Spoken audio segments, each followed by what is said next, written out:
Bienvenidos a mi canal Crecer en la Fe, donde te explicamos en forma clara y sencilla la palabra de Dios. Crecer en la Fe presenta La Escuela Sabática, el libro de Marcos. Lección número 12. Juzgado y crucificado. El texto para memorizar es Marcos capítulo 15, versículo 34. Y a la hora novena, Jesús exclamó a gran voz, Eloi, Eloi, lama sabactani, que quiere decir, Dios mío, ¿por qué me has desamparado?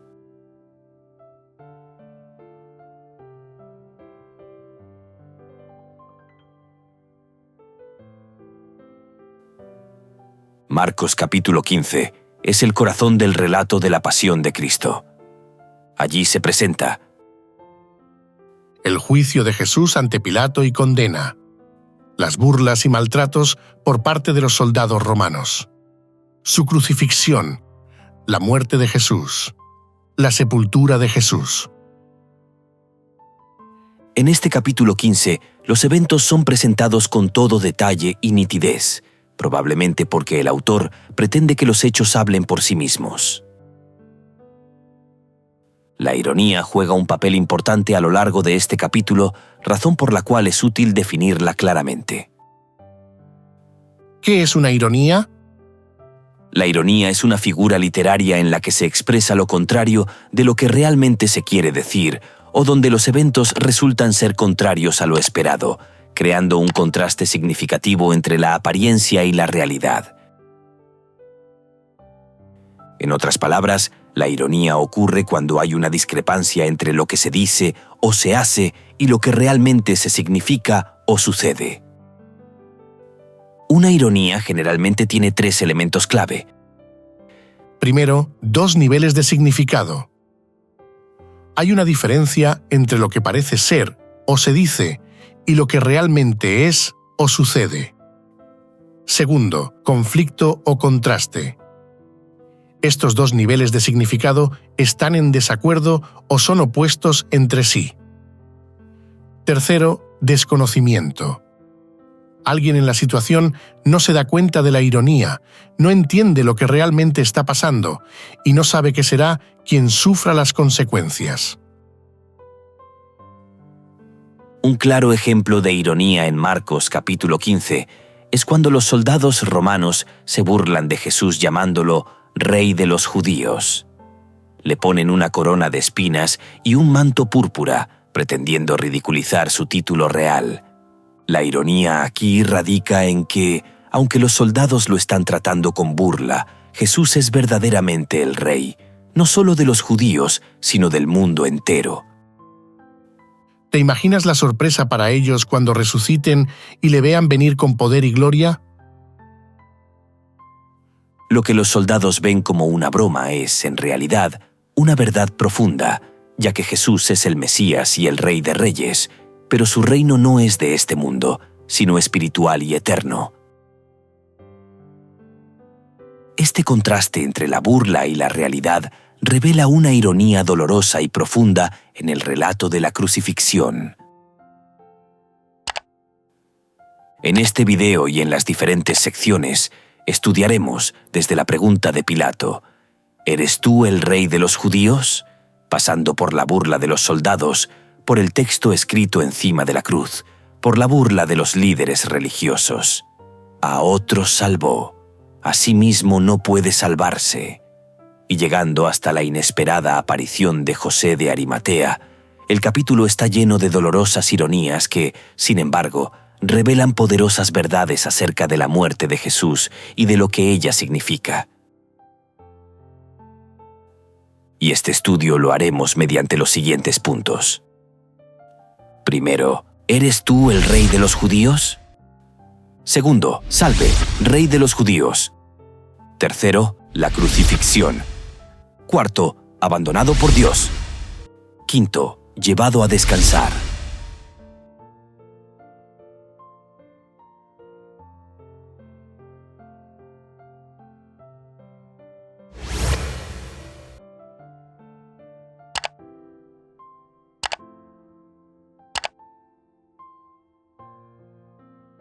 ¿Eres tú el rey de los judíos? Marcos capítulo 15, versículo 2. Pilato le preguntó, ¿eres tú el rey de los judíos? Respondiendo él, le dijo, tú lo dices.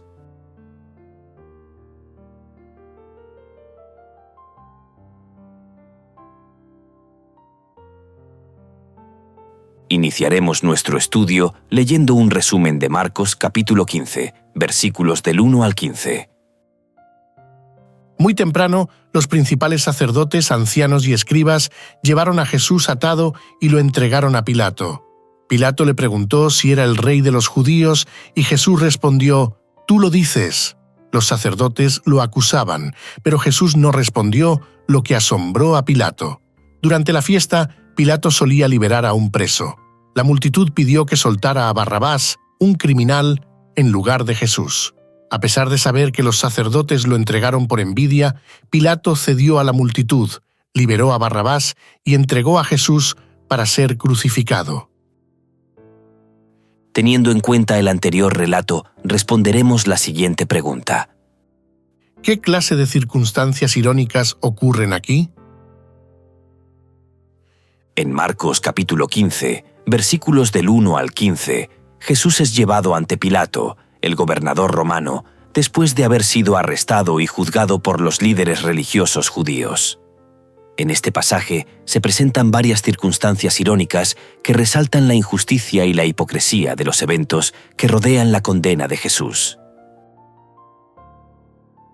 Algunas de estas ironías incluyen: Primero, la inocencia de Jesús frente a la culpa de Barrabás. Segundo, la falta de voluntad de Pilato para hacer justicia. Tercero, el título de Rey de los Judíos. Cuarto, el clamor de la multitud, crucifícalo. En cuanto a la inocencia de Jesús frente a la culpa de Barrabás, una de las ironías más evidentes es que Jesús, quien es inocente, es condenado a muerte, mientras que Barrabás, un criminal conocido y culpable de insurrección y asesinato, es liberado. Pilato les ofrece a los judíos la opción de liberar a Jesús, pero ellos eligen a Barrabás. Es irónico que el pueblo prefiera liberar a un delincuente en lugar de a alguien que no ha cometido ningún crimen. ¿Quién era Poncio Pilato? Poncio Pilato fue gobernador de Judea entre los años 26 al 36 después de Cristo. No era un líder amable, era muy cruel. El juicio de Jesús resultó en una sentencia de muerte por blasfemia. Sin embargo, bajo el gobierno romano, los judíos no podían ejecutar personas en la mayoría de los casos, así que trajeron a Jesús ante Pilato para que lo condenara. El cargo contra Jesús ante Pilato no es mencionado, pero es posible deducirlo a partir de la breve pregunta que le dirige al Señor. ¿Eres tú el rey de los judíos? Por lo tanto, la acusación presentada ante el Sanedrín contra Jesús fue de blasfemia, mientras que la esgrimida contra él ante el gobernador Poncio Pilato fue de sedición, pretendía ser rey, lo que podía conducir a la muerte. En cuanto a la falta de voluntad de Pilato para hacer justicia. Pilato reconoce que Jesús es inocente y que los líderes religiosos lo han entregado por envidia, pero no percibe que, al formular la pregunta a la multitud, está haciendo el juego a los dirigentes religiosos. Sin embargo, en lugar de actuar con justicia, incitan a la multitud y piden la crucifixión de Jesús. Pilato cede a la presión de la multitud para evitar problemas políticos. Es irónico que Pilato, quien tiene el poder de hacer lo correcto, elige hacer lo incorrecto por conveniencia. Igual es irónico es que el gobernador romano quisiera liberar al Mesías, mientras que los dirigentes religiosos judíos lo querían crucificado. En cuanto al título de Rey de los Judíos, a lo largo del juicio, Jesús es llamado Rey de los Judíos de manera irónica, tanto por los líderes religiosos como por los soldados romanos. Aunque se burlan de él, la ironía es que, en realidad, Jesús es el verdadero Rey, no solo de los judíos, sino de toda la humanidad, y su reino es espiritual y eterno. La ironía radica en el hecho de que Jesús es tanto el Mesías como el Rey de los judíos. Las condenas contra Jesús por blasfemia y sedición estaban equivocadas. Debió haber recibido, en cambio, homenaje y adoración. En cuanto a la última ironía sobre el clamor de la multitud crucifícalo, Podemos ver que la multitud pide la crucifixión de Jesús, gritando «Crucifícalo». Es irónico que algunos de los mismos que habían aclamado a Jesús como el Mesías durante su entrada triunfal en Jerusalén, ahora exigen su muerte. Estas ironías subrayan la naturaleza paradójica del proceso de condena de Jesús, donde la verdad y la justicia se distorsionan en favor de la mentira y la injusticia.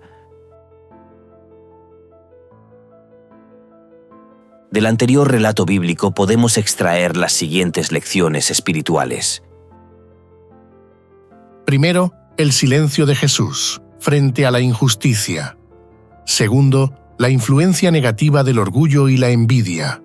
Tercero, el peligro de ceder a la presión popular. Cuarto, el verdadero reino de Cristo. Quinto, el papel de la multitud en la injusticia. Sexto, el sacrificio inocente de Jesús. Séptimo, la justicia humana frente a la justicia de Dios. Octavo, el precio del pecado. De las anteriores lecciones explicaremos solo dos. Si deseas las otras explicaciones, hazlo saber en los comentarios. Explicaremos la sexta y la octava. Sobre el sacrificio inocente de Jesús, Esta lección nos enseña que Jesús fue entregado a la muerte a pesar de su inocencia, lo que resalta su sacrificio voluntario por la humanidad. aplicación espiritual, Se nos invita a reflexionar sobre el amor sacrificial de Cristo. Como creyentes debemos responder a ese sacrificio viviendo vidas dedicadas a Dios y a los demás, siguiendo el ejemplo de Jesús en el servicio desinteresado y el amor incondicional. sobre el precio del pecado, Esta lección muestra a Barrabás, un criminal culpable, fue liberado mientras que Jesús, inocente, fue condenado. Esto simboliza cómo Jesús tomó nuestro lugar, cargando con nuestra culpa y pecado. aplicación espiritual, Como creyentes debemos reconocer el profundo significado del sacrificio de Cristo y responder con gratitud. Este reconocimiento nos lleva a vivir en arrepentimiento y a valorar la gracia que hemos recibido, sabiendo que fue a un alto costo.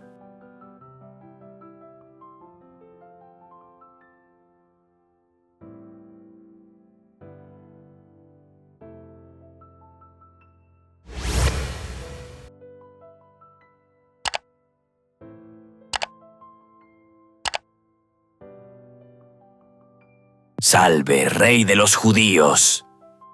Marcos capítulo 15, versículos 17 y 18. Y le vistieron de púrpura, y poniéndole una corona tejida de espinas, comenzaron luego a saludarle. ¡Salve, Rey de los Judíos!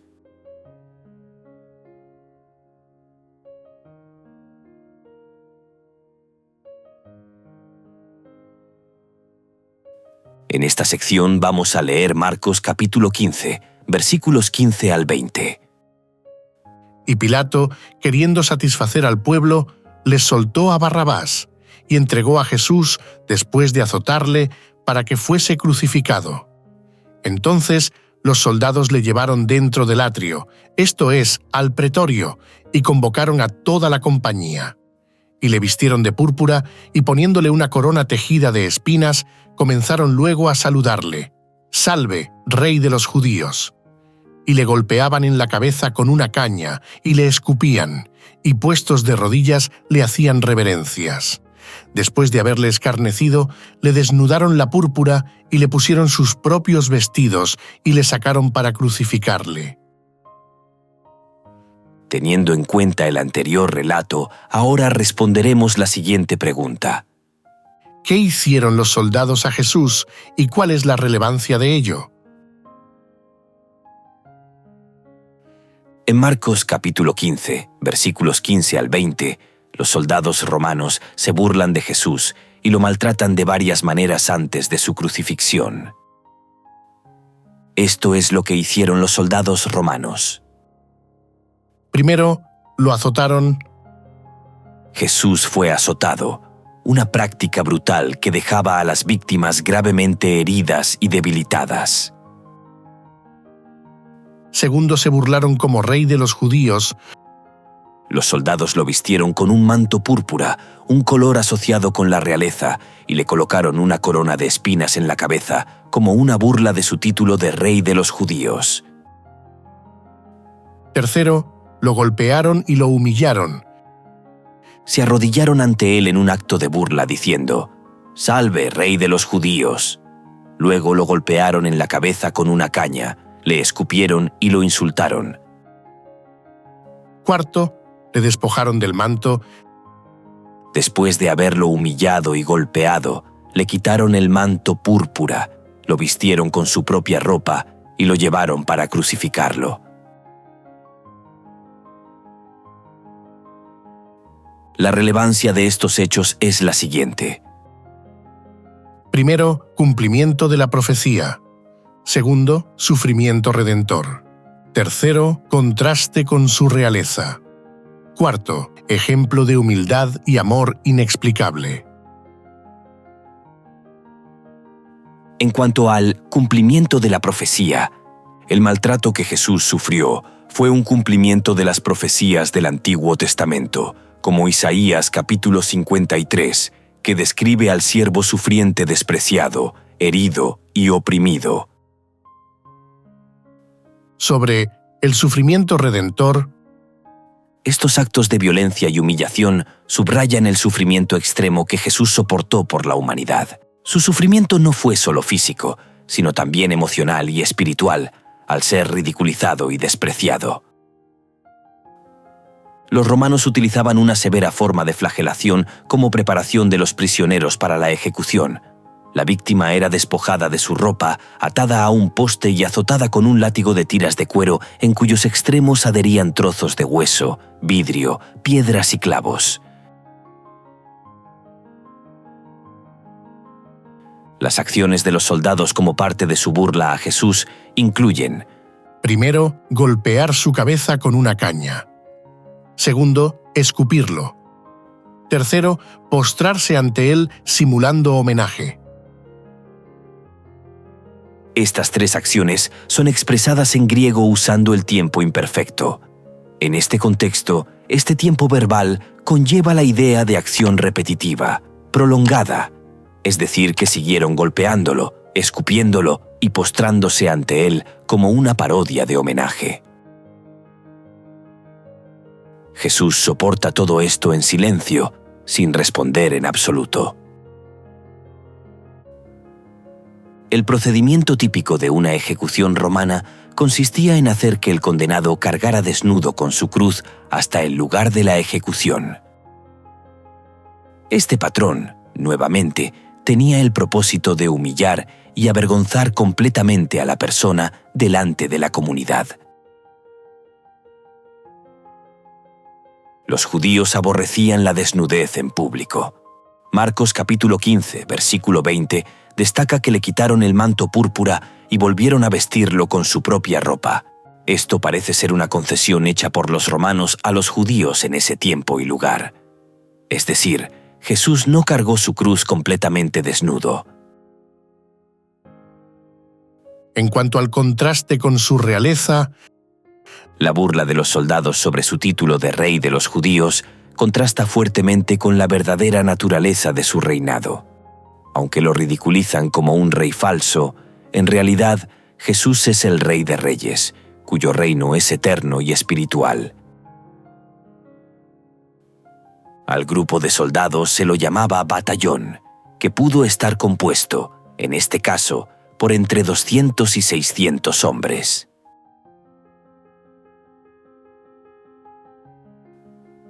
La ironía de la escena es evidente para el lector, pues Jesús es en verdad el rey, y las burlas de los soldados así lo proclaman.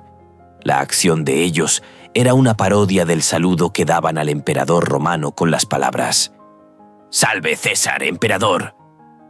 Por lo tanto, se trata de una implícita comparación con el emperador. Por último, lo que el Hijo de Dios soportó es un ejemplo de humildad y amor inexplicable. A pesar del sufrimiento y la humillación, Jesús no respondió con violencia o amargura. Su ejemplo de paciencia y amor incondicional, incluso en medio del maltrato, sirve como un modelo para los creyentes. Estos eventos resaltan la profundidad del sacrificio de Jesús y la magnitud de su amor por la humanidad, aceptando voluntariamente el sufrimiento en lugar de buscar su defensa o liberación.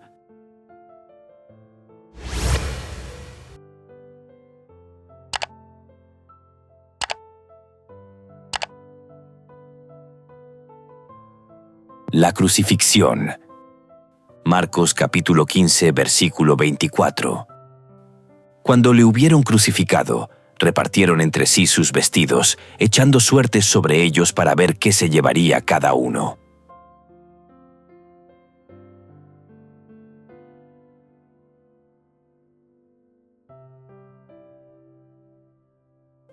Iniciaremos esta sección leyendo un resumen de Marcos capítulo 15, versículos 21 al 38. Obligaron a Simón de Cirene a llevar la cruz de Jesús. Lo llevaron a Gólgota, donde le ofrecieron vino con mirra, pero él no lo tomó. Lo crucificaron a la hora tercera, con el título «El Rey de los Judíos» y 2 ladrones a su lado. La gente y los sacerdotes se burlaban de él, desafiándolo a descender de la cruz. A la hora sexta hubo tinieblas hasta la hora novena, cuando Jesús clamó: «Dios mío, ¿por qué me has desamparado?». Luego expiró, y el velo del templo se rasgó en 2, de arriba abajo.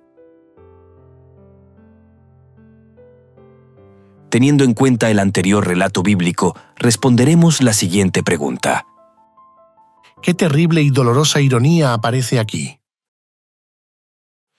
En Marcos capítulo 15, versículos 21 al 38, se presenta una terrible y dolorosa ironía en los eventos que rodean la crucifixión de Jesús. Aquí hay varios aspectos de esa ironía. Veamos los más importantes. Primero, Jesús, el Salvador del mundo, muere como un criminal. Segundo, las burlas sobre su poder. Tercero, el título de Rey de los Judíos. Cuarto, el abandono del Hijo de Dios. Quinto, el rasgamiento del velo.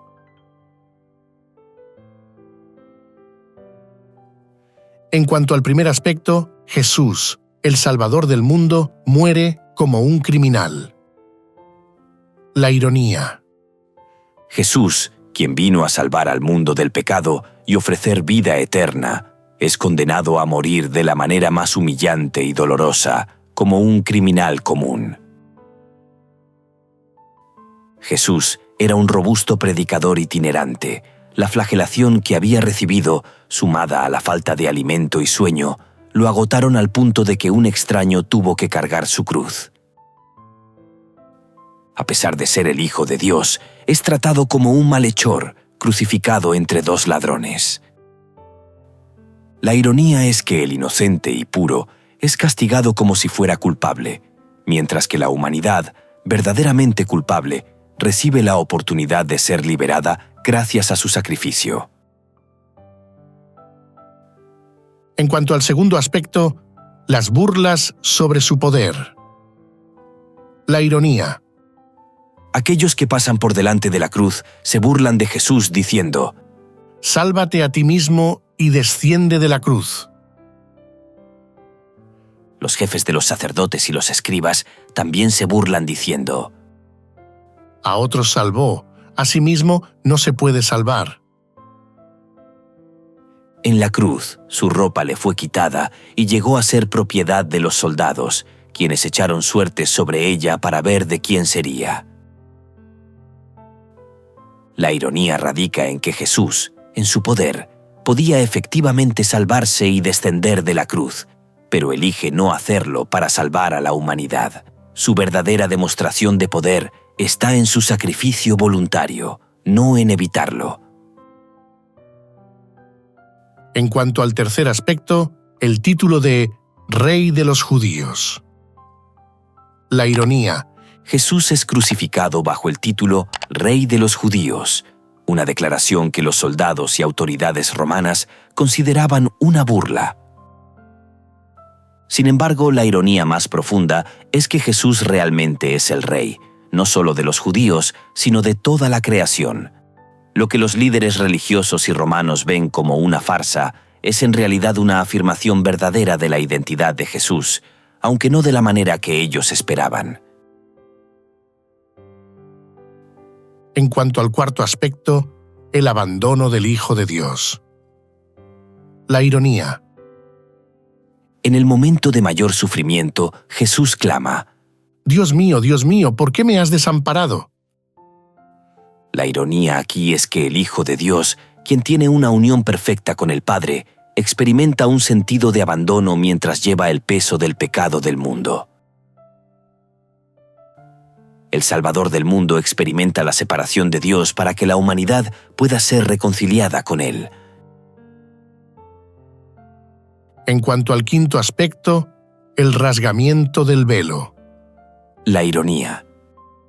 Después de la muerte de Jesús, el velo del templo se rasga en dos, de arriba a abajo. Este velo separaba el lugar santísimo, donde se manifestaba la presencia de Dios, del resto del templo. La ironía es que la muerte de Jesús, un momento de aparente derrota, es en realidad el momento de mayor victoria. Su sacrificio abre el acceso directo a Dios para todos, eliminando la barrera del pecado. Estas ironías en el relato de la crucifixión de Jesús revelan las profundas verdades del plan de salvación de Dios. Lo que parece ser una tragedia y un fracaso desde la perspectiva humana es, en realidad, el cumplimiento del propósito divino y la manifestación del amor redentor de Dios hacia la humanidad. Para concluir esta sección del video, veamos algunos detalles sobre la crucifixión. La crucifixión era un método de ejecución que no significaba un derramamiento importante de sangre, ya que los clavos utilizados para fijar a una persona a la cruz atravesaban probablemente las muñecas, debajo de las palmas, donde no hay vasos sanguíneos importantes.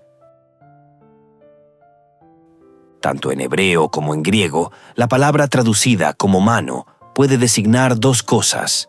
Primero, la mano o la palma de la mano. Segundo, puede designar el antebrazo. La palma de la mano carece de las estructuras necesarias como para soportar el peso del cuerpo en una crucifixión. El nervio medio o mediano se encuentra ubicado a lo largo del antebrazo y habría sido aplastado por los clavos, provocando así un dolor insoportable en los brazos. La respiración era dificultosa.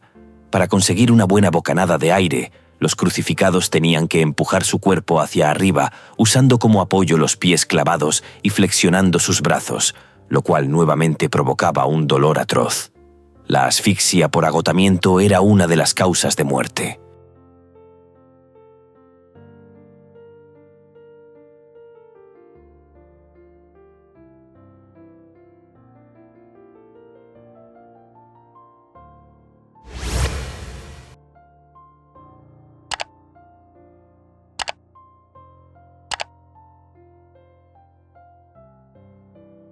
Abandonado por Dios. Marcos capítulo 15, versículo 34. Y a la hora novena, Jesús clamó a gran voz, diciendo: Eloi, Eloi, lama sabactani, que traducido es, Dios mío, ¿por qué me has desamparado?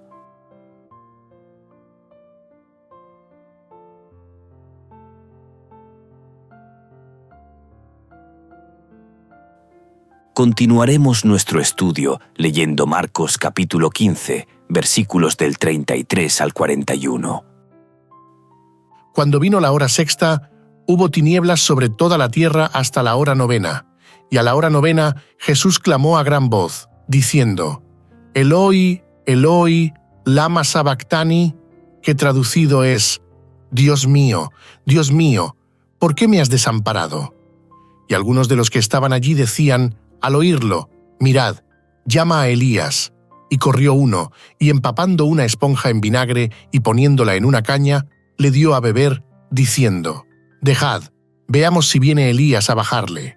Mas Jesús, dando una gran voz, expiró. Entonces el velo del templo se rasgó en dos, de arriba a abajo, y el centurión que estaba frente a él, viendo que después de clamar había expirado así, dijo, verdaderamente este hombre era hijo de Dios. También había algunas mujeres mirando de lejos, entre las cuales estaban María Magdalena, María la madre de Jacobo el menor y de José, y Salomé, quienes, cuando él estaba en Galilea, le seguían y le servían, y otras muchas que habían subido con él a Jerusalén.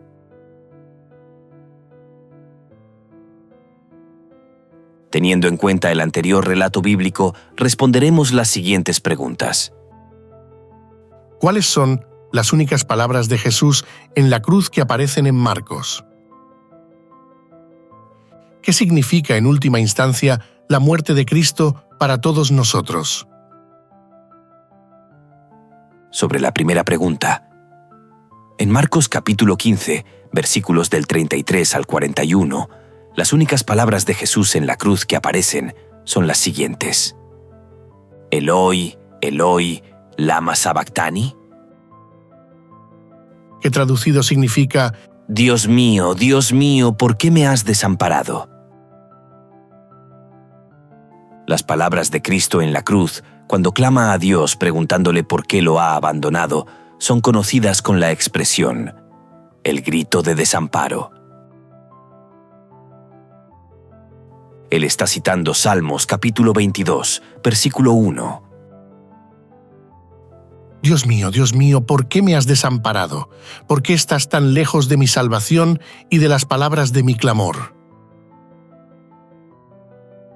Las palabras de Jesús desde la cruz son reportadas en arameo juntamente con su traducción. La expresión original traducida como Dios mío, es Eloi, Eloi, transliteración del arameo Elahi. Pudo haber parecido a los allí presentes que Jesús llamaba a Elías. Eliyá en arameo, que significa mi Dios es Yahvé. Ese fue precisamente el error que algunos de ellos cometieron. En cuanto a la segunda pregunta, el significado de la muerte de Cristo para todos nosotros, resaltamos los siguientes puntos. Primero, el sacrificio por el pecado. Segundo, la victoria sobre el pecado y la muerte. Tercero, acceso directo a Dios. Cuarto, demostración del amor incondicional de Dios. Quinto, llamado al discipulado y al servicio. En cuanto al sacrificio por el pecado, la muerte de Jesús es el cumplimiento del plan de Dios para la redención de la humanidad. Él murió en lugar de nosotros, llevando el castigo que merecíamos por nuestros pecados.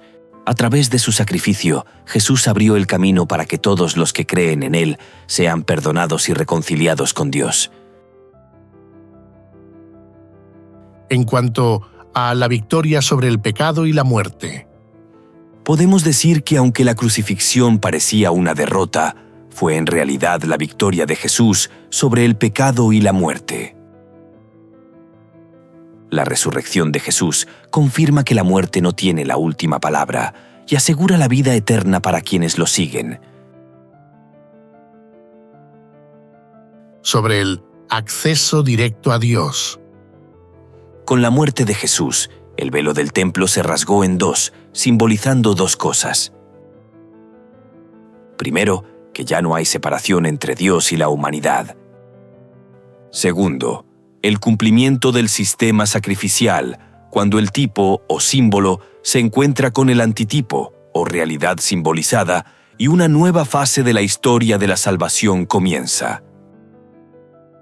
Ahora, todos tenemos acceso directo a Dios a través de Jesús, sin necesidad de intermediarios. En cuanto a la demostración del amor incondicional de Dios, La crucifixión es la mayor demostración del amor de Dios por nosotros. A pesar de nuestra pecaminosidad, Dios envió a su Hijo para morir por nosotros. Este acto de amor nos llama a responder con fe y a vivir en gratitud por el sacrificio de Cristo. sobre el llamado al discipulado y al servicio.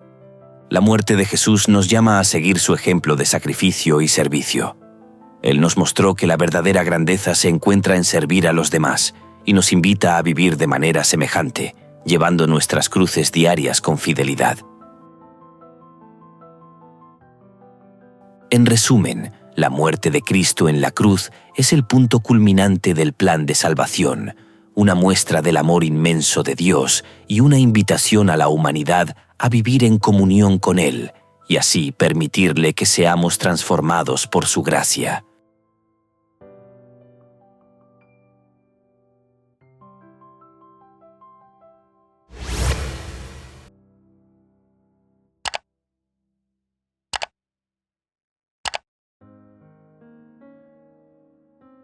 Llevado a descansar. Marcos capítulo 15, versículo 43. José de Arimatea, miembro noble del concilio, que también esperaba el reino de Dios, vino y entró osadamente a Pilato y pidió el cuerpo de Jesús.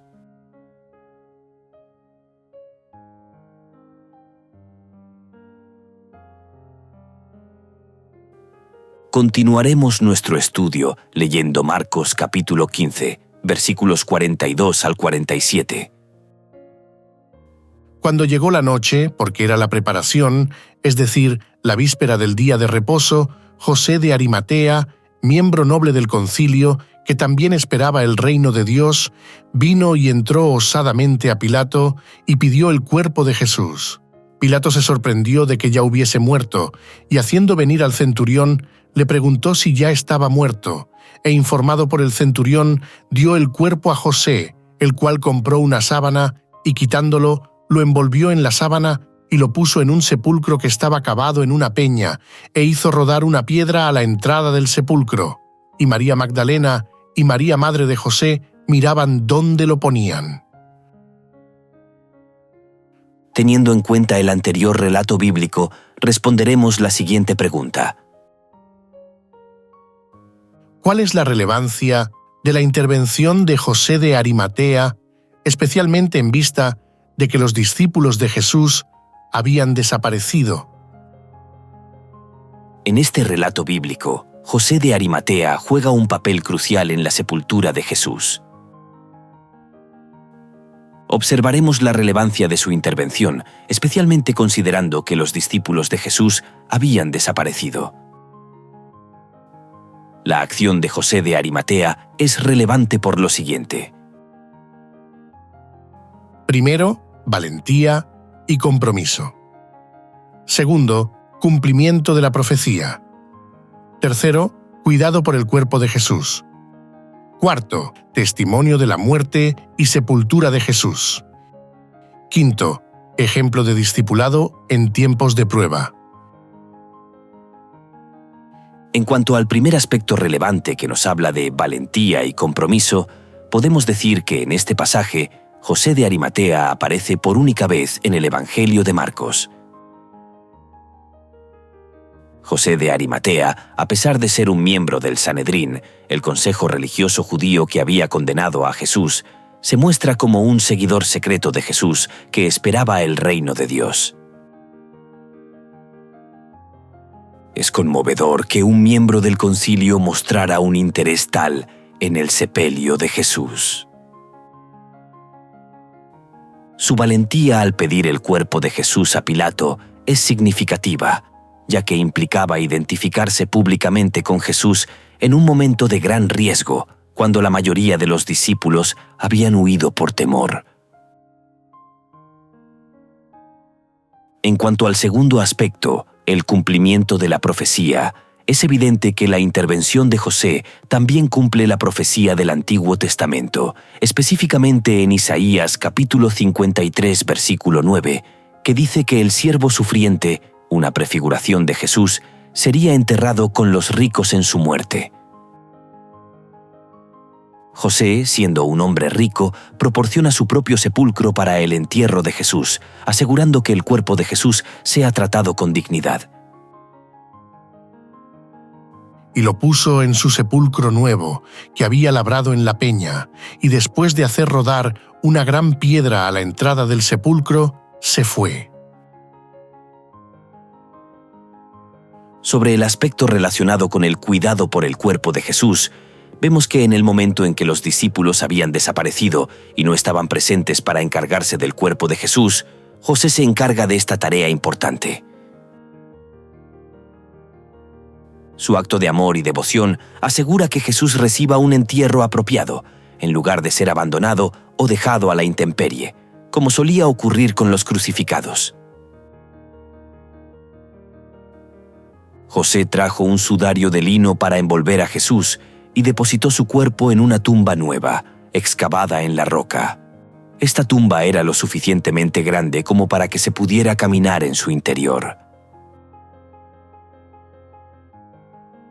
En cuanto al cuarto aspecto, el testimonio de la muerte y sepultura de Jesús, podemos ver que José de Arimatea, al solicitar el cuerpo de Jesús, confirma su muerte ante Pilato, lo que es clave para el registro histórico y teológico de la crucifixión y resurrección. Su papel como testigo ocular del entierro también refuerza la autenticidad del relato de la resurrección que sigue en los Evangelios. Esto es importante porque luego algunos pretendieron que Jesús no murió en la cruz, sino que solo se desmayó. El testimonio dado por el centurión al gobernador romano refuta tal pretensión. Después de todo, los romanos sabían cómo ejecutar criminales. Además de José, el escritor del Evangelio menciona que otras dos mujeres vieron el lugar, María Magdalena y María, la madre de Jacobo. Estas dos, junto con Salomé, presenciaron la crucifixión a distancia. Las tres irán a la tumba el domingo de mañana para completar, ellas piensan, el procedimiento funerario de Jesús. Cuando pasó el día de reposo, María Magdalena, María la madre de Jacobo y Salomé compraron especias aromáticas para ir a ungirle. ¿Por qué Marcos referencia a estas tres mujeres? Marcos las referencia porque ellas verán con sus propios ojos la tumba vacía, por lo tanto serán importantes testigos de la resurrección de Jesús. Sobre el quinto aspecto, sobre el ejemplo de discipulado en tiempos de prueba.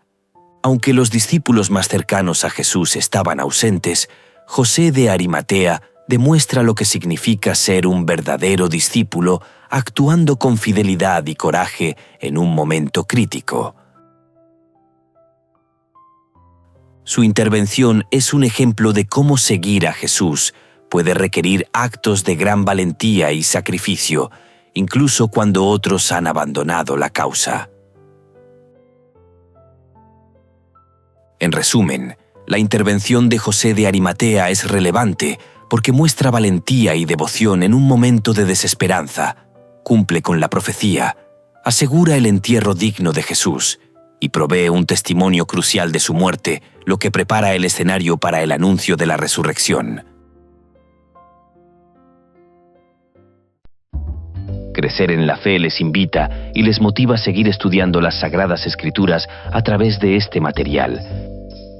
Y recuerde suscribirte a nuestro canal, comentar, compartir, activar la campanita y darle like. Esto será de gran ayuda para el crecimiento de nuestro ministerio y así poder llegar a muchas personas más. Muchas gracias por tu apoyo. Dios te bendiga.